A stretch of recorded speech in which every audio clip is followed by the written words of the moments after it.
estamos de vuelta con el programa Miss Frida en la TV. Ahora tenemos un tema súper significativo, muy de moda y preciso justamente en la etapa en la que venimos desarrollándonos. Cuéntanos, ¿cuál es el tema? Se trata de la importancia de la planificación escolar. Para ello tenemos de invitado al licenciado Carlos Lévano Sarmiento. Él es especialista en evaluación y acreditación educativa, está dirigiendo actualmente la Asociación Educativa Estándares y es consultor en temas educativos. Bienvenido, licenciado Carlos. ¿Cómo está? Muy buenas tardes.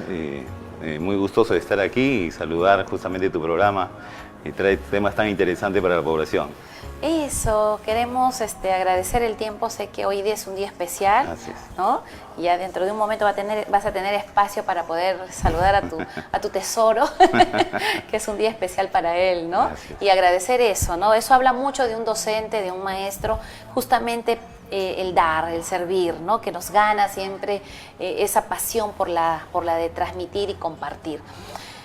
Vivimos una etapa, acaba de salir un decreto de urgencia en la cual pues estamos muy contentos los docentes de corazón, los docentes lover, porque ya es hora que nuestra educación vaya cambiando. En este tema, en este panorama, ¿qué cosa viene a ser planificación escolar, curricular? ¿Qué viene a ser? En forma general, la planificación es establecer un propósito, ¿no es cierto?, en razón de una realidad determinada y encontrar los mecanismos para conseguirlo, ¿no?, en términos sencillos. La planificación es valiosa en todos los aspectos de la vida, ¿no? Si vamos al ámbito familiar, es sumamente importante planificar los gastos, por ejemplo, o planificar lo que van a hacer nuestros hijos también, ¿no?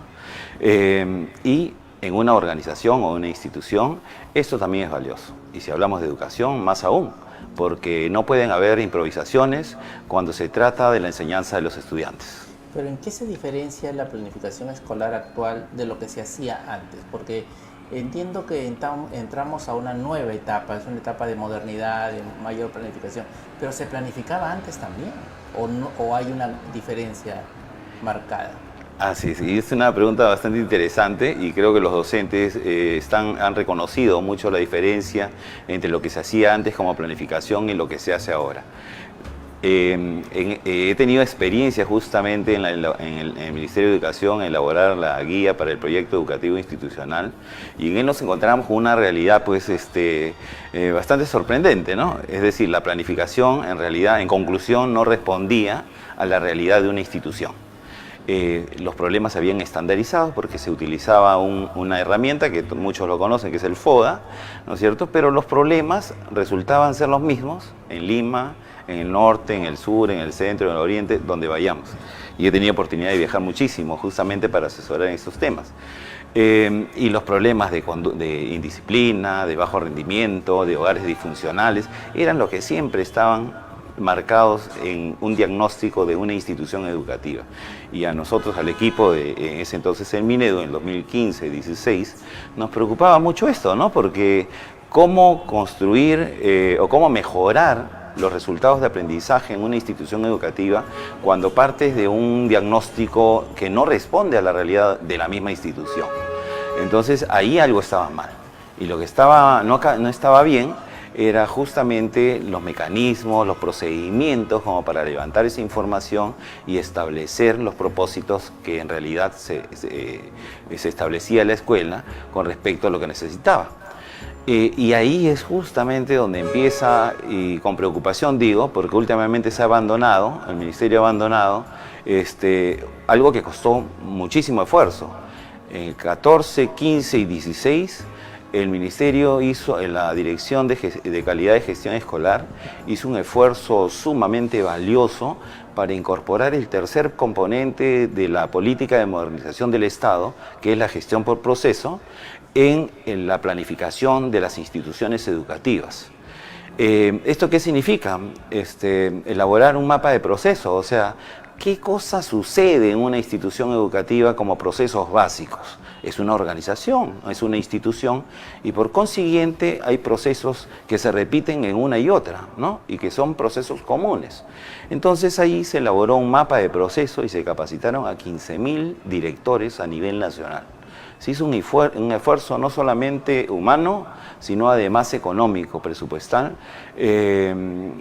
y esto evidentemente logró que los directores se familiaricen con esta nueva forma de planificar, porque les sirvió sumamente para su propósito de mejora. Y yo acá justamente traía un gráfico y quiero mostrártelo porque como profesor sé que lo que se escucha y se ve se aprende más. Exacto. Este es el mapa de proceso. Entonces aquí tenemos los procesos directivos, los procesos pedagógicos y los procesos de soporte. Porque en una institución educativa lo que sucede en su interior son básicamente estos procesos, ¿no es cierto? O sea, el corazón de lo que se hace en una escuela es lo pedagógico. Y eso justamente son los procesos misionales en el marco de un enfoque por proceso.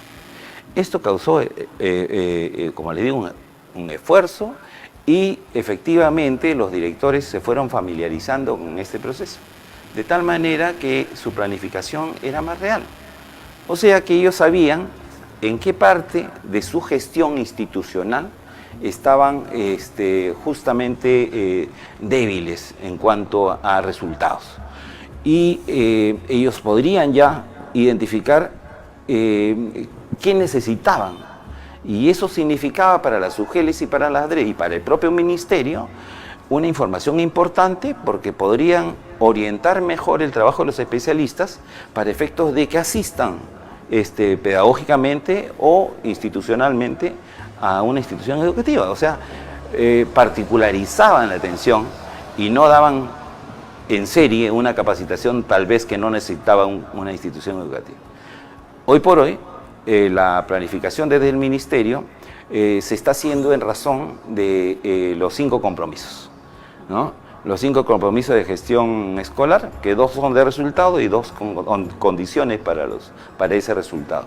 Que no está mal, pero los compromisos de gestión no son planificación, sino es la expectativa que tiene una escuela para lograr mejoras en los resultados y retención en los estudiantes. Que también eso tiene sus rémoras, ¿no? Porque efectivamente una institución, por más buena que sea, no puede retener el mismo número de estudiantes, porque hay una serie de situaciones que se presentan para ello, ¿no es cierto? En resumen, lo que vivimos ahora es una priorización de la elaboración del proyecto educativo institucional como una herramienta que sirve justamente para plantear esos propósitos a través de una visión y de objetivos. Pero creo que ahora, últimamente, este año, particularmente porque ha salido una nueva guía también, esto se ha desenfocado de lo que era. Entonces, vemos de que realmente, y eso es lamentable, ¿no? Porque de pronto se empieza y se invierte en un trabajo y de pronto se queda, ¿no? Y queda en el aire y la idea es que al 2021 tenemos que tener unos resultados, pero resulta que si de repente no se logran los resultados tan esperados que queremos, es porque justamente suceden estas cosas, ¿no? Que se quedan en el camino cosas o se van perdiendo cosas que realmente son importantes para la planificación. En este aspecto, la planificación tiene momentos, tiene espacios. ¿Cómo sería con la planificación? Antes que nos respondas eso, vamos a ir a un pequeño corte. ¿Listo? Y regresamos para ampliarnos con la respuesta. Así es, ya volvemos.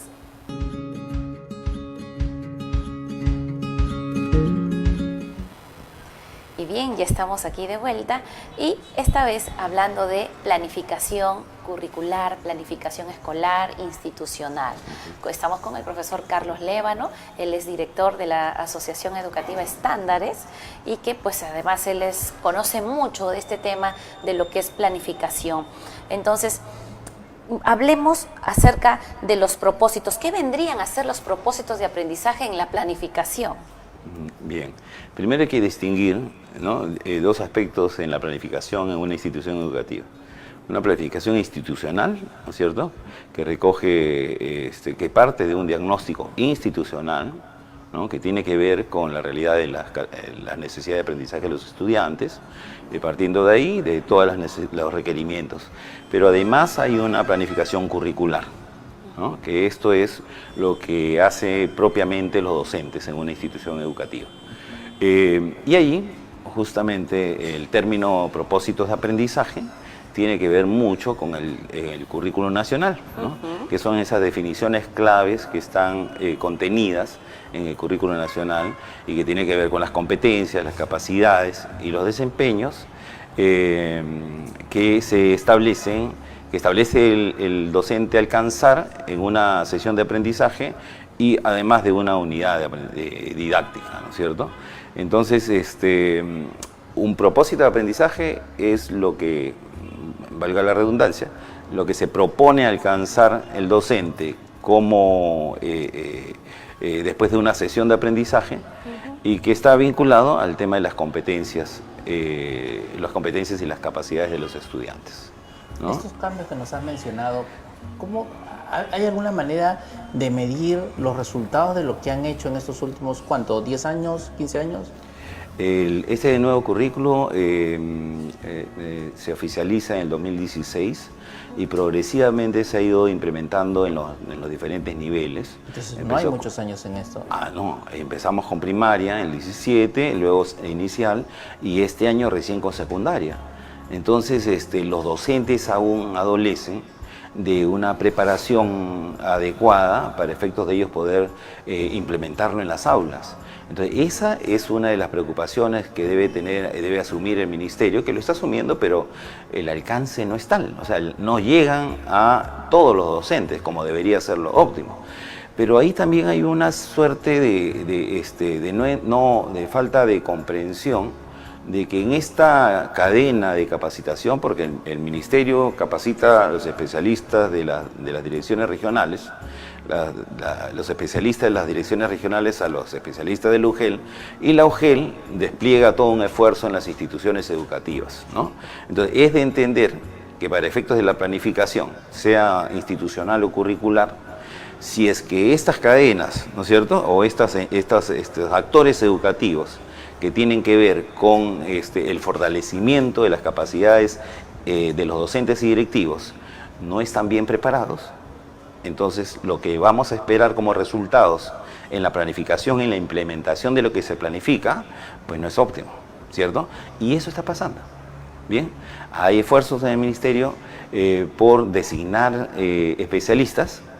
Ahora ya tienen un plazo de vigencia en cuestión de su labor como especialistas. Antes eran simplemente colocados en esos puestos, pero ahora sí dan una evaluación y tienen por lo menos 3 años de vigencia en su periodo como especialistas. Son evaluados y nuevamente repuestos si es que efectivamente pasan esa evaluación, cosa que antes no sucedía, y eso me parece muy bien, pero lo que se necesita es una política o una medida agresiva en cuanto a capacitarlos y que dominen tanto, igual o más que un especialista del Ministerio de Educación. Porque al fin y al cabo, ellos son los que van a transmitir el conocimiento o la información al docente y al director. O sea, ¿de qué me vale que el especialista del ministerio sea el que conoce todos los aspectos en cuanto a la pedagogía, si el especialista que lo va a conducir al director y al docente no lo sabe también? Entonces yo creo que ahí, ese es un punto en el cual se está fallando y que la planificación es vital, ¿no es cierto?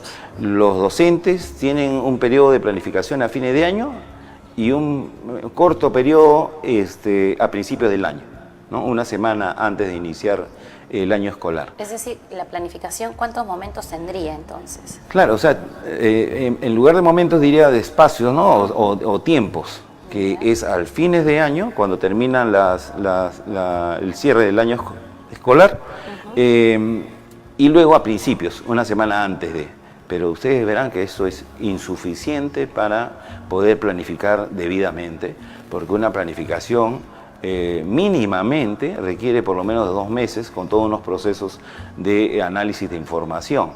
Entonces esto es imposible, o sea, no se hace, no se logra con la objetividad que se requiere, y por consiguiente los docentes muchas veces dan de su tiempo, ¿no es cierto?, que nadie les reconoce, para efectos de poder sacar mejores documentos y planificar mejor. Sí. Sí, ¿qué perspectivas a futuro hay con este esfuerzo que tiene ya 4 años en la planificación escolar? ¿Cómo vamos a ir para adelante en los siguientes 2, 4, 6 años? ¿Tenemos una buena perspectiva? ¿Hay un compromiso real del Estado para poder continuar en esto? Yo creo que no se explota todas las posibilidades que tiene la planificación en la mejora de los resultados de aprendizaje. Con decirte que a ver, voy a resumirlo porque el tiempo es corto. Sí. Hay una planificación de mediano plazo y una planificación de corto plazo. Mediano plazo es el proyecto educativo institucional y el proyecto curricular, que tiene una vigencia mínima de 3 años, 3 a 5. Y hay una planificación de corto plazo, que es el plan anual de trabajo, donde se desarrollan todas las actividades en el año, y la programación anual, que obedece a la planificación curricular, ¿sí? Entonces, los docentes únicamente tienen, como les decía, al final y al principio. ¿Cómo esperamos de que ellos puedan planificar bien si no tienen el tiempo necesario? Ahora, si usted ve a los docentes de primaria, peor aún, porque ellos sus tiempos están completos. O sea, cualquier esfuerzo que hagan es después de su horario de trabajo y nadie les reconoce nada. O sea, si el ministerio no sincera los tiempos de los docentes y no les permite en momentos oportunos y pertinentes para que la comunidad educativa, porque la planificación no es solamente, no es solamente del director ni de los docentes, sino de la comunidad educativa, que tiene que ver con padre de familia, que tiene que ver con estudiantes, ¿no es cierto?, con docentes, personal administrativo y todos los actores de una escuela. Si ellos no tienen los tiempos suficientes como para poder responder a esto, entonces lamentablemente siempre va a ser deficiente. Bueno, hay mucho que hablar en este campo de la planificación.